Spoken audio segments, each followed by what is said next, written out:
recibimos, tal como fue anunciado, el profesor Wilson Neto, a la máxima autoridad del CODICEN, a quien le agradecemos. Gracias por venir. Un placer, un placer. Antes de ir a la profundidad de la entrevista, hay dos temas coyunturales que no quiero dejar pasar. El primero, en este momento, a esta hora, muchos de los que están mirando la televisión dicen, estamos en una jornada de paro, ¿qué hago con los gurises? Es un tema complejo, realmente es un tema complejo porque impacta a toda la sociedad, ¿no? La escala es tan grande que además se suman dificultades de transporte, ¿no? Situaciones que complejizan claramente, distorsionan toda la vida cotidiana de las familias, es así. ¿Y qué le dice usted? Porque, a ver, nosotros muchas veces cometemos el error en los medios de comunicación de decir, no hay clases. Y eso es algo que nos han marcado algunas autoridades en el sentido de decir, no es correcto decir que no hay clases. O sea, las instituciones educativas están abiertas, no todos los profesores adhieren al paro. Entonces, usted como presidente del CODICEN, ¿qué le dice a las familias? Bueno, hoy es un día muy particular, ¿no? No solamente es un tema vinculado a la enseñanza, sino que hay otras características que complejizan los traslados. Pero habitualmente, y a veces cuando son locales, son en algún departamento, en alguna zona, ¿no? En realidad es una convocatoria a una movilización de ese tipo. Y bueno, yo creo, siempre decimos lo mismo, las familias tienen que acercarse e informarse de la disponibilidad real que tiene cada centro, porque los últimos tiempos lo que nos han mostrado cuando esto es parcial dentro de la educación, ¿sí? En realidad es que lo que mayoritariamente no asisten son los estudiantes. El grueso de los profesores y los docentes están en los centros educativos. ¿Y llevan contabilizadas cuántas jornadas han perdido de educación por paros? En realidad son muchas las actividades que a veces se distorsionan el funcionamiento normal, digo, y sí, hay un relevamiento, claramente hay un relevamiento. Está por encima de lo que ustedes esperaban. Digo porque, a ver, otra vez estamos en un año de discusión presupuestal. Que esto, sí. En cuanto a nivel país, las autoridades lo deben disponer como algo que obviamente no lo deben hacer de gusto, ¿no? O sea, el Ministerio de Economía entiende que es mejor discutir para ir sobre pasos seguros, tratar de tener los números más finos, pero todos los años estamos en esta dinámica de reclamos salariales, movilizaciones, paralizaciones.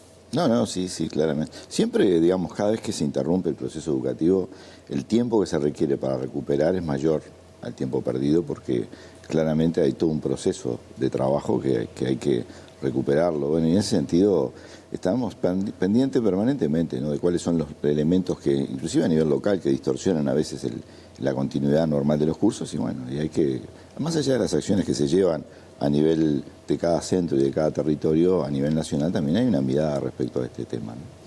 Bien, y la otra coyunturalmente también. Ayer fue un día especial. En el país empezó a vender la marihuana en farmacias y uno podría decir, ¿qué tendrá que ver esto con la educación? En realidad no se vende a menores, la mayoría del universo de estudiantes del país seguramente no estén ni en condiciones de comprar marihuana. Sin embargo, uno de los aspectos de la ley vinculada a la regulación de venta del cannabis hablaba del tema de la educación. Sí, sin duda.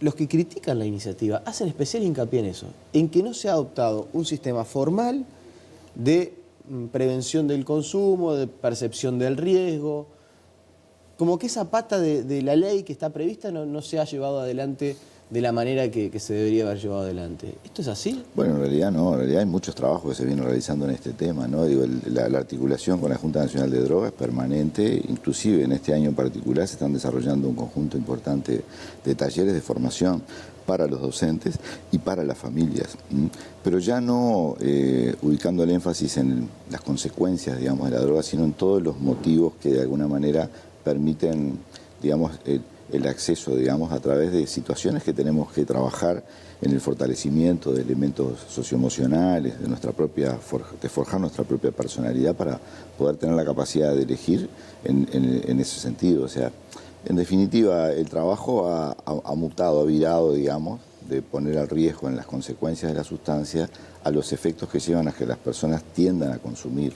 Claro, pero no se debería, por ejemplo, incluir en el marco curricular una materia tendiente a la prevención de las adicciones, quizás no solamente enfocada a la marihuana, pero sí que esté mucho más presente ese asunto, más allá de la realización de talleres. Obviamente que en las disciplinas que tienen vínculo con este tema esto se aborda, pero el tema es que la temática esté presente y el formato de taller ponga en juego, ¿sí? Digamos, no aporta mucho una clase teórica de un tema cuando no se pone sobre la mesa la implicancia global de esta temática. Nos pasa en educación sexual, nos pasa en el tema de adicciones. Digo, tenemos distintos elementos que se encuentran nuevas modalidades para generar estrategias, ¿sí?, en los centros educativos que tengan mayor impacto que una clase teórica respecto a ese tema, ¿no? O sea que los que dicen que en realidad con esa parte de la ley no se está cumpliendo, usted dice que sí se está cumpliendo. No, se está trabajando, siempre se puede hacer más, se está trabajando, pero en realidad no todo lo que se dice de la educación tiene que ver con la realidad cotidiana de lo que ocurre en los centros educativos, digo. Se han construido, Eso me interesa. Se han construido ¿Qué es distintas versiones. lo que más considera usted que se dice y está alejado de la realidad del día a día de los centros educativos? Yo creo que hay muchos elementos. Digo, hay uno que está centrado en la profesión de los docentes, ¿no? Digo, es imposible, ningún país puede avanzar en su sistema educativo si todos los espacios que componen la sociedad no confían en la profesión docente. Digo, después, bueno, vendrán todos los problemas de demanda, de gestión, de responsabilidades a las autoridades, está muy bien. Pero acá lo que ha pasado es que durante mucho tiempo se ha desgastado la figura de la profesión docente, se ha puesto en duda la figura de la profesión docente y se ha universalizado esa visión cuando en realidad tenemos dificultades, como pasa en cualquier institución, pero tenemos sí, una enormidad, digamos, la mayoría de los profesionales de la educación están todos los días desarrollando actividades. O sea, sí, la cotidianidad de un centro educativo, Nicolás, la cotidianidad, ¿sí? Cuando uno va a los lugares es difícil hacerse eco de lo que escucha a nivel macro, y generalmente es a nivel central o montevideano. Uno recorre los lugares, visita las comunidades, está en los centros educativos, muchas veces hay interacción inclusive con las familias. No se percibe en ese ámbito, ¿sí?, de alguna manera el relato que se construye centralmente, ¿no? Ahí hay dos vertientes que usted planteó. Una, el tema de los docentes, y otro, el tema de la percepción o de qué tan mal está la educación en cuanto a lo que creemos quienes no estamos metidos en el sistema educativo y quienes participan día a día. Sobre el tema de los docentes, usted habla del tema del desprestigio de la profesión. Y yo me veo en la obligación de decirle, es bravo que una profesión tenga prestigio cuando casi el 50% de los docentes que dan clases en secundaria no están recibidos, cuando el sistema político está tratando de forjar una universidad de la educación desde hace años y no lo logra hacer, cuando a nivel salarial los docentes, si bien se ha crecido en los salarios, hace tiempo que vienen rezagados en cuanto a otras profesiones, sin ir en demérito de nadie, pero hoy, si uno fuera estrictamente a lo salarial, quizás es más beneficioso trabajar en la construcción que ser un docente de secundaria. Entonces, desde ese punto de vista, ¿son los medios, es la ciudadanía la que la que no prestigia la profesión, o es que hay una serie de factores que han llevado a que la profesión docente no esté lo suficientemente valorada? Y saco el tema del medio de los resultados, que eso después podríamos ingresar. Pero podemos abordarlo. Sí, yo creo que en realidad durante muchísimo tiempo el apoyo a la educación ha sido muy débil, ¿no? Digo, si bien en estos últimos años se ha hecho un esfuerzo enorme, estamos hablando de un 80% de incremento del salario real a nivel de los docentes y más del 100% de los no docentes. Para la sociedad es un esfuerzo importante. ¿Es suficiente? No, claramente no lo es. Y por eso la idea es continuar en ello, pero además la idea de cómo se incorporó, digamos, en los últimos tiempos el salario como parte de la política educativa, ¿no? Se discutía política educativa e independientemente de eso estaba el salario de los docentes. Las condiciones, ¿no? Esta década ha sido de gran impacto respecto, bueno, este incremento del salario real docente, la puesta en funcionamiento de una multiplicidad de centros educativos. Ayer conversábamos que en estos últimos 10 años, ¿sí?, 180 jardines y escuelas cambiaron su modalidad a tiempo extendido o completo. Sí, hay 65 centros de educación media nuevos en lugares nuevos, y son más de 400 obras que se han hecho, obra nueva o ampliaciones a lo largo de estos 10 años. O sea, como impacto, digamos, de atención y de respeto al lugar que debe tener la educación, ha sido una década absolutamente privilegiada. Ahora, que queda mucho por hacer, sin duda, venimos de retrasos, ¿no? Y en tema que tú planteabas de resultados, también pensemos que los sistemas educativos con los cuales hoy nos referenciamos, comenzaron estas transformaciones en los años 70 del siglo pasado. O sea, nosotros tenemos casi medio siglo de atraso, de distracción, de cómo, digamos, posicionar la mirada, el espacio y la jerarquización de los recursos de una sociedad en la educación, ¿no? Si nosotros mantenemos esta línea de trabajo en 20, 30 años, ¿podremos estar de igual a igual con, no sé, Finlandia? Yo creo que nosotros tenemos, los avances son importantes, pero también tenemos muy detectadas cuáles son las debilidades, cuáles son las dificultades que tenemos. Y eso es muy importante. Digo, es además la época en la cual se ha transparentado absolutamente todo. Hoy tenemos 2/3 de todo lo que ocurre en el sistema absolutamente transparente y público. Estamos trabajando para en este año culminar este tercio de información para poder socializar en la comunidad toda, para poner disponible en las páginas de la administración y que cualquier ciudadano pueda ingresar a ver cuál es la situación en cada uno de los puntos del país y en cada uno de los centros educativos. Claro, el problema está en que nosotros tenemos algunas dificultades. Yo ayer hacía referencia en el Parlamento a que generalmente tendemos a hacer estudios comparativos, y está muy bien, con nosotros mismos, que es muy importante, y con otros. Pero ahí tenemos algunos temas que tenemos que tener la capacidad de desagregar. En términos de inclusión, objetivamente, tenemos más niños, ¿sí?, de 3 a 5 años, tenemos más niños de 6 a 11 años, un punto con 3 más en estos 10 años. Quiere decir que hay 500 niños que no iban a la escuela antes que ahora van. Y luego tenemos, por supuesto, de 12 a 17 años un gran desafío en el cual, sí, en todas las edades se ha incorporado, sí, ha crecido la cobertura, sí, estamos arriba de los 14.000 jóvenes que incorporamos en estas edades y que quedan aún 18.000 por incorporar. Ahora, en términos de inclusión hay un avance importante. En términos de aprendizaje podemos decir que estamos estables o podemos decir que estamos estancados respecto a en los últimos 20 años. ¿Y por qué eso?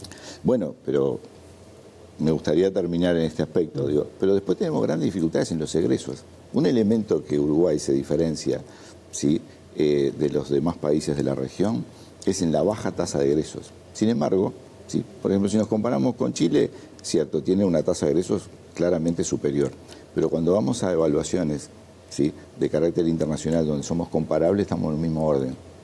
Si vamos a compararnos, no sé, con Perú, bueno, en realidad, sí, las situaciones de aprendizaje son bastante inferiores a las que sostiene Uruguay, sin embargo tiene tasas de egreso superior. Acá hay carriles diferentes en los cuales tenemos que buscar con un horizonte común cómo poder abordarlos. Y nosotros en Uruguay hemos tenido la cultura de trabajarlos todos en un único carril. A mí me parece bien interesante lo que está diciendo. Usted está diciendo, en inclusión hemos mejorado. TIC, punto a favor. Hay que seguir trabajando. Sí, claro, siempre se puede seguir trabajando, pero objetivamente se ha mejorado. Ahora, estamos estancados o en una meseta en cuanto al rendimiento, a los resultados y a la calidad. Y tenemos una seria dificultad en cuanto a los egresos. Ese es el diagnóstico. Sí, es así.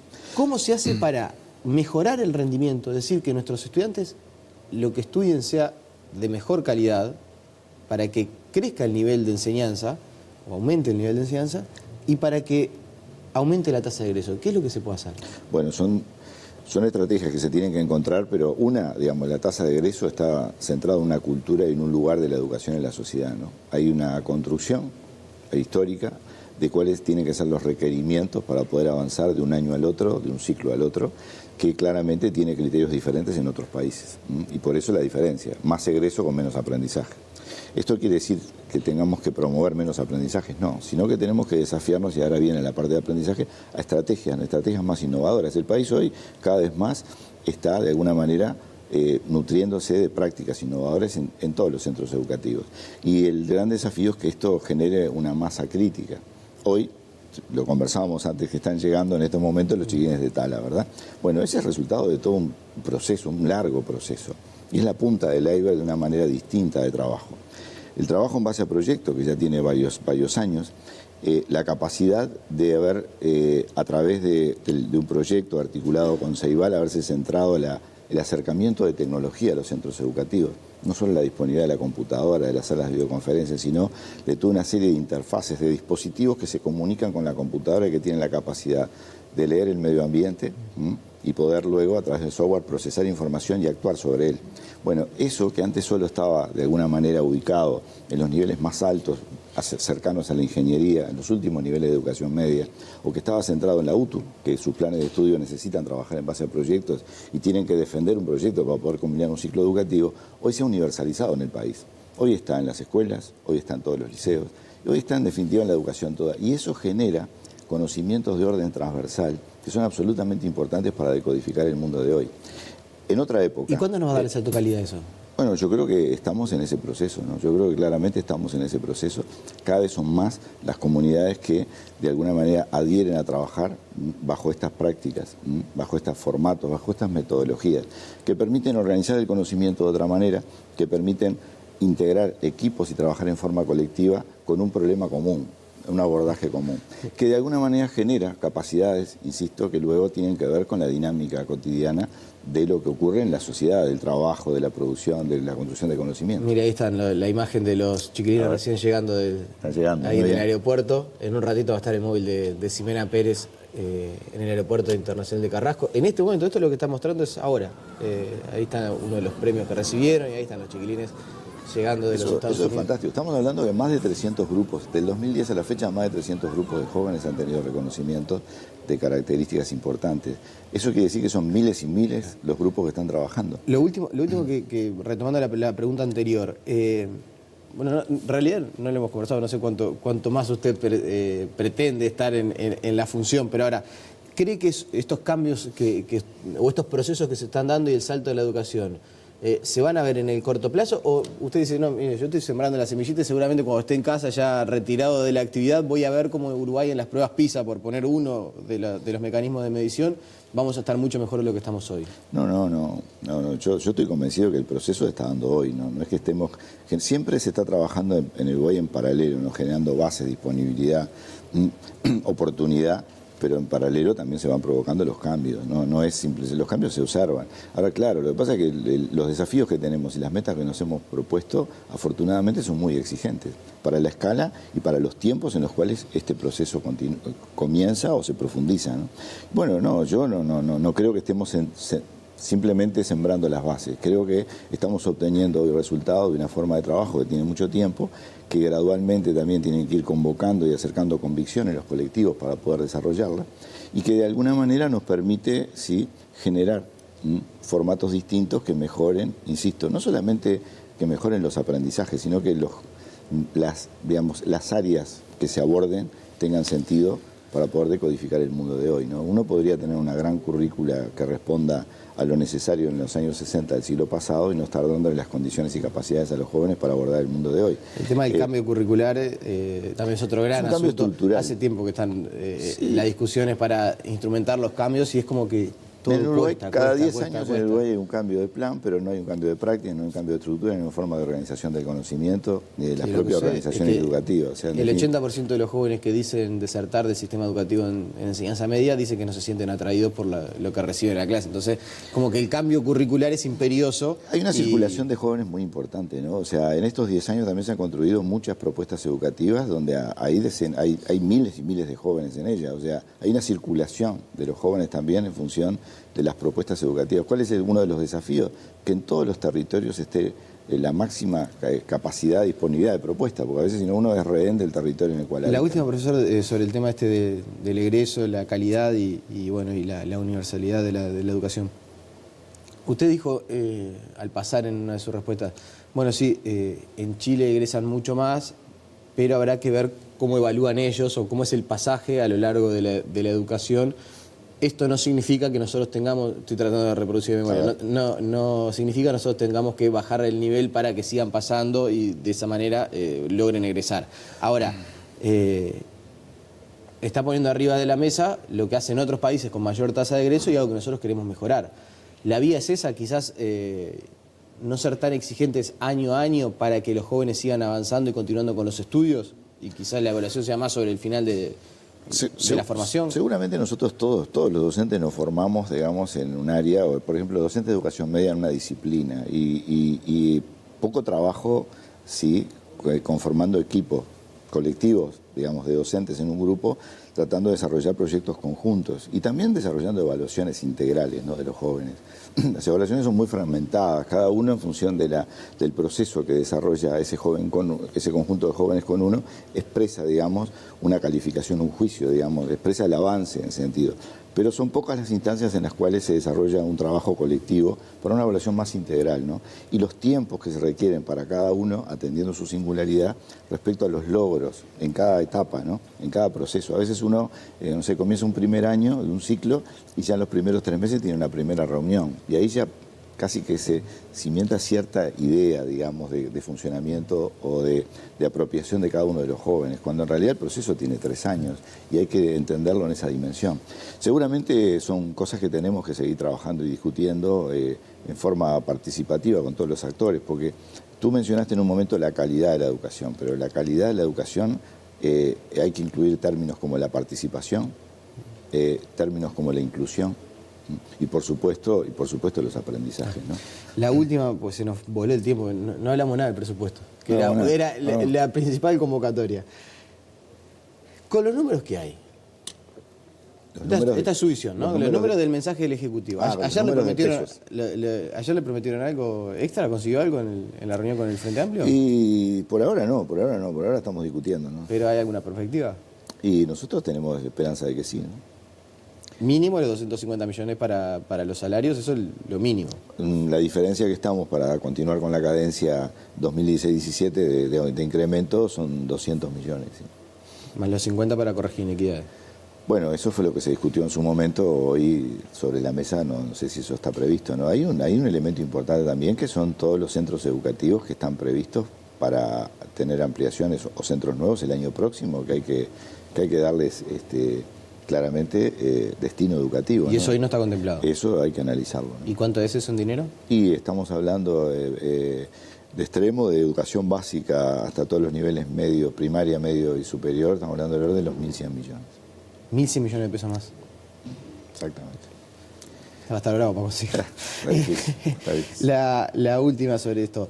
Con estos números, ¿se llega al 6% del PBI para la educación en 2020, Bueno, que lo es que el pasa último es año de ejecución? a ver, con la pregunta, en realidad hoy no estamos en ese... No, pero le hice la misma a último- Marcarián y Marcarián me dijo, con estos números, olvídese, no hay Olvídese. chance. Bueno, nosotros creemos que nosotros seguimos trabajando en la participación. Hoy la ANEP tiene 69% de participación en el presupuesto global de la educación y sus proyecciones continúan hasta el 2020 pensando que va a tener esa disponibilidad.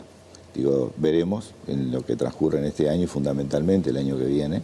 El año que viene un número enorme de centros educativos nuevos, no solamente por la disponibilidad a nivel del presupuesto en inversiones, sino por esta nueva modalidad de participación público-privada que claramente impacta en muchísimos puntos del país y eso requiere presupuesto para poder darle vida, ¿no? Profesor Wilson Neto, le agradecemos su presencia como siempre. A las órdenes, un placer. La pausa y seguimos con mucha más información.